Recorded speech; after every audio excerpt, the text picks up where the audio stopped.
بسم اللہ الرحمن الرحیم اللہم صلی علی محمد وآلہ وإطرتہ بعدد کل معلوم لک قال اللہ تبارک وتعالی فی القرآن المجید والفرقان الحمید والذین یبیتون لربہم سجدا وقیاما۔ رب کائنات فرماتا ہے رحمان کے بندے وہ ہیں جو اپنی راتیں اپنے مولا کے حضور گزارتے ہیں۔ کبھی ان کی راتیں سجدوں و قیامہ، کبھی حالت سجدہ میں بسر ہوتی ہیں، اور کبھی ان کی راتیں اپنے مولا کے حضور حالت قیام کے اندر بسر ہوتی ہیں۔ اس آیت کریمہ سے رب کائنات نے نماز تہجد کی فضیلت بھی بیان فرما دی، نماز تہجد کا مقام بھی بیان کیا کہ نماز تہجد ادا کرنے کا اللہ کی بارگاہ میں بڑا ایک مقام اور بڑی اہمیت ہے، اور نماز تہجد ادا کرنے والے کی بھی رب کے ہاں بڑی فضیلت ہے۔ حدیث مبارکہ میں آتا ہے، الترغیب والترہیب میں یہ روایت موجود ہے، آقا دو جہاں صلی اللہ علیہ وسلم نے فرمایا قیامت کے دن ایک منادی اللہ کی بارگاہ سے ندا فرمائے گا کہ کہاں ہیں وہ لوگ جو دنیا میں راتوں کے اوقات میں اپنے پہلوؤں کو اپنے بستروں سے جدا رکھا کرتے تھے۔ اس اعلان کے بعد کچھ لوگ کھڑے ہو جائیں گے اور کھڑے ہونے والے تعداد میں بہت کم ہوں گے، تعداد میں کم ہوں گے۔ وہ انہیں پوچھا جائے گا کہ تم نے دنیا میں کیا کیا تھا کہ آج تم کھڑے ہو گئے؟ وہ کہیں گے ہم راتوں کو جاگ کر اپنے رب کے حضور کبھی قیام کرتے تھے، کبھی سجدے کرتے تھے، یعنی نماز تہجد ادا کیا کرتے تھے۔ اللہ پاک حکم فرمائے گا فرشتوں میرے ان بندوں کو آج بغیر حساب و کتاب کے میری جنت میں داخل کر دو۔ جب راتوں میں قیام اور سجدے کرنے والوں کو قیامت کے دن بغیر حساب و کتاب کے جنت میں داخل کر دیا جائے گا، اس کے بعد پھر قیامت میں باقی تمام لوگوں کا حساب و کتاب شروع ہو جائے گا۔ تو دیکھیں اس حدیث پاک سے اللہ پاک نے نماز تہجد ادا کرنے والے بندے کے لیے، رات کو اس کی بارگاہ میں جا کر قیام کرنے والے بندے کے لیے رب کائنات نے بغیر حساب و کتاب کے اپنی جنت میں داخلہ رکھا۔ ان کے جنت میں داخل ہونے کے بعد باقی لوگوں کا حساب و کتاب شروع ہوتا ہے۔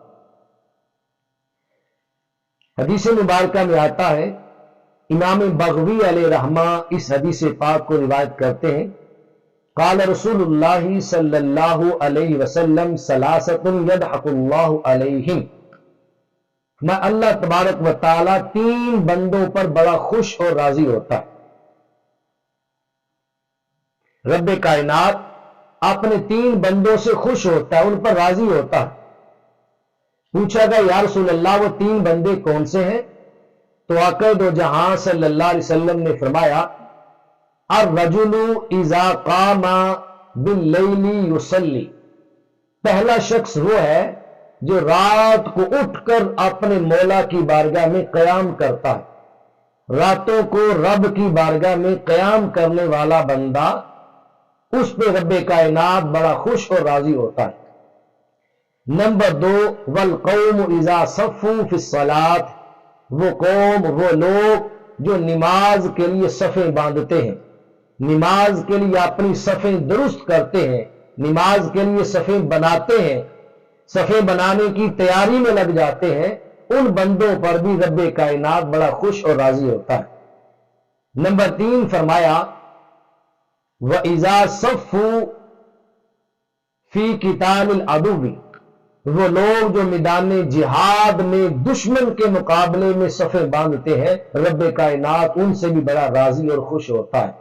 تو اس حدیث پاک میں بھی آقا دو جہاں صلی اللہ علیہ وسلم سرور کائنات نے نماز تہجد ادا کرنے والے کی فضیلت کو اجاگر کیا، کہ نماز تہجد ادا کرنے والا رب کی نگاہ میں، اس کی بارگاہ میں، اس کے ہاں بڑا ہی معزز اور محترم ہوتا ہے، اور اتنا معزز اور محترم ہوتا ہے کہ رب کائنات خود اپنے اس بندے کے لیے خوشی اور رضا کا اظہار فرماتا ہے۔ اور ایک روایت میں ہے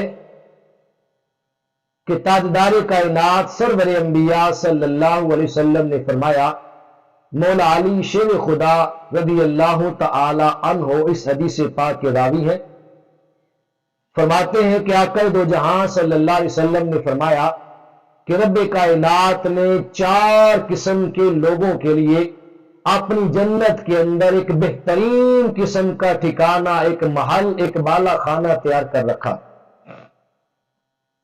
ان 4 قسم کے لوگوں کا ٹھکانہ رب کی جنت میں ہے۔ وہ 4 قسم کے لوگ کون ہیں؟ فرمایا ان چاروں میں سے پہلا بندہ وہ ہے جو بندہ اپنے رب کے حضور راتوں میں قیام کیا کرتا تھا، نماز تہجد ادا کیا کرتا تھا۔ دوسری قسم کا بندہ وہ ہے جس کی گفتگو انتہائی اچھی ہو، نرم کلام ہو، میٹھی گفتگو ہو اور پیارا بولنے والا ہو۔ اللہ تبارک و تعالی اچھی گفتگو اور اچھا کلام کرنے والے اپنے بندے سے راضی اور خوش ہوتا ہے۔ اس بندے کا ٹھکانہ رب کائنات نے اپنی جنت میں رکھا۔ نمبر 3 فرمایا وہ بندہ جو لوگوں کو کھانا کھلاتا ہے۔ آج ہمارے معاشرے میں کھانا کھلانے والے کم ہیں اور کھانے والوں سے چھیننے والے بہت زیادہ ہیں۔ دوسروں کو کھانا کھلانے کا اللہ کے ہاں بڑا مقام ہے۔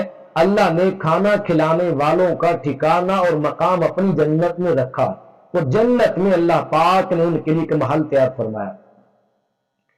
نمبر 4 تاجدار کائنات صلی اللہ علیہ وسلم نے فرمایا کہ وہ بندہ جو ہمیشہ روزے رکھتا ہے، ہمیشہ روزہ دار رہتا ہے۔ ہمیشہ روزے رکھنے سے مراد یہ ہے کہ جو روزے اس پر فرض ہیں، لازم ہیں، جو واجب ہے اس پر، وہ روزے وہ کبھی ترک نہیں کرتا، ہمیشہ رکھتا چلا رہا ہے۔ رب کائنات نے اس بندے کا ٹھکانہ بھی اپنی جنت میں بنایا ہے۔ اور ابو داؤد شریف کی روایت میں ہے کہ آقا دو جہاں صلی اللہ علیہ وسلم نے فرمایا وہ بندہ جو رات کے پچھلے پہر اٹھتا ہے، نماز تہجد کی نیت سے اٹھ کر نماز تہجد ادا کرتا ہے، پھر اپنی زوجہ کو، اپنی بیوی کو نماز تہجد پڑھنے کے لیے اٹھاتا ہے، بیوی بھی نماز تہجد اٹھ کے ادا کرتی ہے۔ اگر بیوی نماز تہجد کے لیے اٹھنے سے انکار کر دے، وہ بندہ پانی لے کر بیوی کے منہ پہ چھڑکتا ہے تاکہ وہ اٹھ کر رات میں مولا کی بارگاہ میں سجدے کرے۔ تو کہا ایسا بندہ اللہ کے ہاں بڑا معزز و محترم ہے۔ رب کائنات اپنے اس بندے پر رحم فرماتا ہے، اس بندے پہ اپنی رحمتوں کا نزول فرماتا ہے۔ اور وہ خاتون جو رات کے پچھلے پہر نماز تہجد ادا کرنے کے لیے اٹھتی ہے، مولا کی بارگاہ میں سجدہ ریزیاں کرنے کے لیے اٹھتی ہے اور جاگتی ہے، بیدار ہوتی ہے، رب کائنات کے حضور نماز ادا کرتی ہے اور اپنے شوہر کو بھی نماز کے لیے بیدار کرتی ہے۔ اگر شوہر اٹھنے سے، بیدار ہونے سے انکار کر دے تو وہ بیوی اپنے شوہر کے منہ پہ پانی چھڑکتی ہے تاکہ شوہر بیدار ہو کر نماز تہجد ادا کرے، رب کی بارگاہ میں قیام کرے، اس کے حضور اپنی جبین نیاز جھکائے۔ تو فرمایا رب کائنات اس خاتون سے بھی بڑا راضی اور خوش ہوتا ہے۔